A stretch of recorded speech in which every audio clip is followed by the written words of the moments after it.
one of the unfortunate aftermaths of the Tax Cut and Jobs Act was that R&D expenses had to be capitalized near the end of that. For the last 3 years, we've been dealing with that. Fortunately, and despite multiple promises that that was going to be negotiated by Congress, that didn't happen. But now with the passage of this new law, that did happen. Tell us a little bit about some of the good news if people have historically done R&D credits, are thinking about doing R&D, and how can Wall Street help with that? Yeah, it was only 3 years too late that it came, but it came. So as Dan alluded to with the Tax Cuts and Job Act, they had to balance the bill at some point in time. So how they balanced it was, they said in 2022, all of your Section 174A R&D expenditures had to be capitalized. Historically, you could expense them. Kept hearing over and over again, I'm sure we all did, this will go away, we're going to fix this, it will never happen. It came, it happened, it was a big deal, it was big tax money.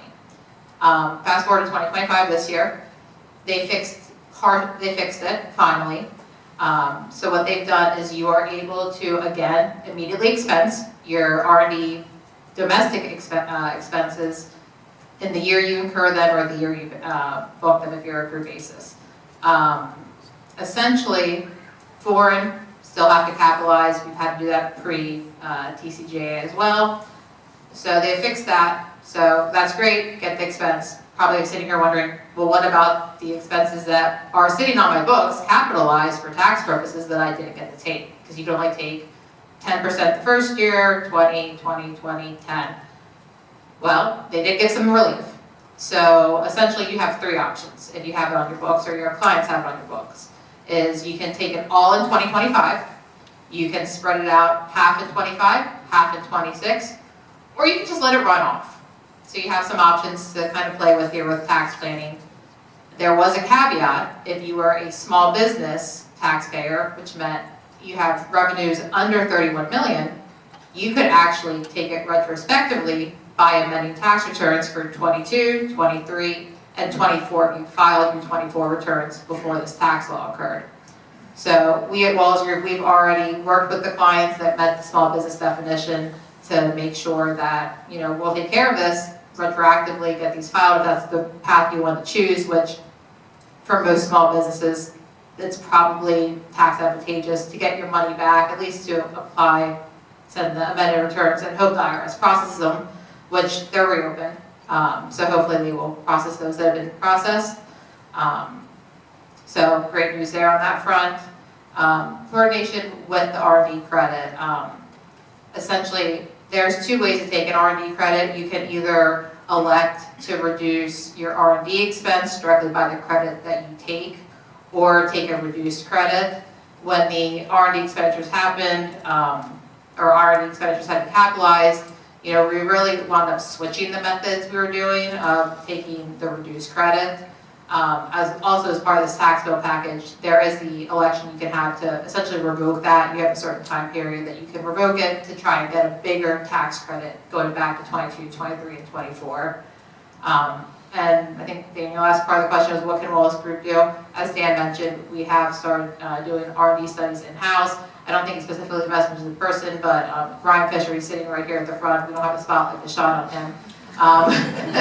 But he would be the person that you'd be, you reach out to your person, we'd be connecting you with Ryan, that Ryan and the team could walk through that process with you of what you need to do for an R&D study, what would be needed, and how to go forward from there.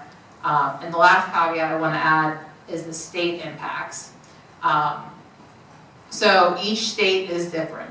So while what I just talked about is federally what has occurred, some states are handling it differently.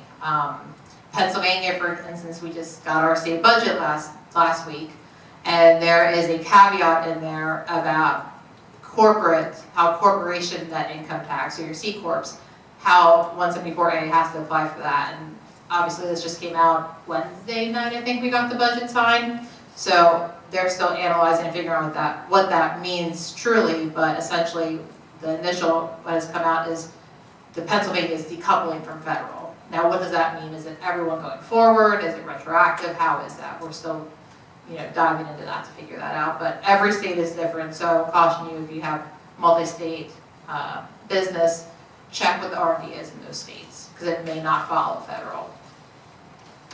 So I think one of the things of R&D is there's a lot of people who were maybe interested in it, but didn't want to the last 3 years kind of explore it because it was not tax advantageous. Can you just quickly mention like what kind of industries would be, if people are wondering, like, hey, this sounds great, maybe we should do it, what industries might be more suitable for that? A lot of manufacturing. If you're manufacturing, you most likely have some sort of R&D, so that's certainly something to explore. Some construction businesses, architects, engineering, those are all, I'd say, certain industries to start exploring. I will say, and I think the one thing that was a very common misconception with the R&D credit and the 174A is they actually are not simultaneous. Even if you don't take the R&D credit, if you have 174A expenditures, you were supposed to be capitalizing them and following this procedure. However, if you were never taking the R&D credit and you didn't specifically ever say you had R&D expenditures, how the IRS was going to catch you. But they are not exclusive of each other. They are, just because you stopped taking an R&D credit doesn't necessarily mean you didn't have R&D credit expenses. Yeah, good clarification.